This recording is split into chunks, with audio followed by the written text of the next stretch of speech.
সরব আহমেদ জীবনের সঙ্গে আমার এর আগে অনেক কাজ হয়েছে এবং যতগুলো কাজ হয়েছে নাটকের ক্ষেত্রে সবগুলো কাজই ভীষণ ভালো ছিল।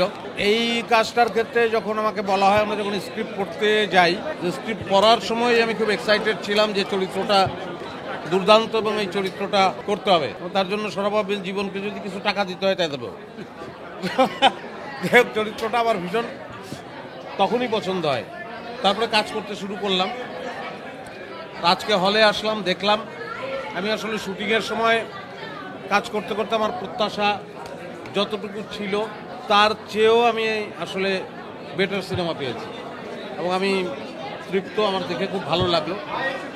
আর আমাদের কলাকুশলী যারা ছিল এবং আমরা যারা সবাই একসঙ্গে অভিনয় করেছি, প্রত্যেকের অভিনয়ই ভীষণ ঠিকঠাক ছিল, খুব ঠিকঠাক ছিল।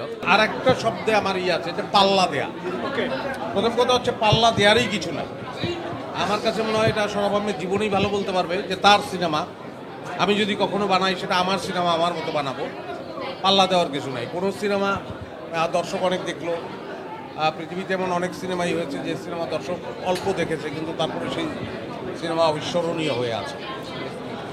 কিন্তু আমি আমার দেখে, আপনার দেখে যেহেতু বললেন যে আপনার ভালো লেগেছে, আমার মনে হয় যে ভালো লাগবে সবাই। বান্ডেল থাকলে প্রতি সিনেমানিতে টাকা বাঁচবে। বিকাশ সেনমানি বান্ডেল কিনে জিতুন প্রতি লেনদেনে। সিনেমাগুলো যদি আমাদের সিনেমাগুলো আমরা দেখতে থাকি তাইলে আসলে সরব আহমেদ জীবন পরে আরেকটা সিনেমা বানাবে, সেখানে আমি জোর করে ঢুকে যাবো অভিনয় করার জন্য। আমি অভিনয়টা করতে চাই এবং সেই অনুকূল পরিবেশটা চাই এবং শুধুমাত্র চক্কর না, বাকি যেসব সিনেমা মুক্তি পেয়েছে সকল সিনেমাই দর্শক দেখুক, সেটা আসলে আমি চাই।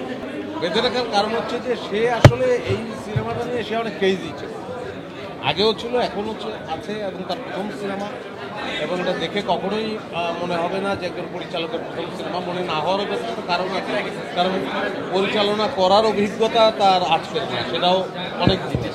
সিনেমা হয়তো প্রথম। তো আমরা যেগুলোকে টেলিভিশন নাটক বলি সাধারণত, সেই টেলিভিশন নাটকগুলো আমরা সেই সময় অনেক কাজ করেছি যে এটাকেও একটা ছোট্ট সিনেমা ধরে নিয়েই আমরা যাবো। তো সেই অভিজ্ঞতা একটু আগে থেকেই আছে। আমার মনে হয় যে এটা একটা স্মার্ট একটা সিনেমা হয়েছে। এই সিনেমাটা মানুষ দেখবে এই কারণেই যে সিনেমাটা দেখে মনে হবে যে এটা আমাদের সিনেমা। এই সিনেমাটা দেখে মনে হবে না যে এটা অমুকের সিনেমা বা তমুকের সিনেমা, এটা আমাদের সিনেমা মনে হবে। এই কারণেই বাংলাদেশের মানুষ তো এখন বা আগেও ছিল, যেটা আমরা অনেক সময় দিতে পারিনি, সেটা হচ্ছে আমাদের কিছু চেয়েছে, নিজস্বতা চেয়েছে সব সময়। এবং মানুষ কিন্তু ওই গর্বটা করতে চায় বাংলাদেশের মানুষ, যেটা আমার। আমার মনে হয় এই সিনেমাটা দেখে মানুষ বোধ করবে যে এই সিনেমার বানানোর ধরন, এই সিনেমার অভিনয়ের ধরন, এই সিনেমার গল্প, এটাকে আমাদের মনে হবে। এই সিনেমার বানানোর ধরন দেখে মনে হবে না যে এটা অমুক দেশের সিনেমার মতো।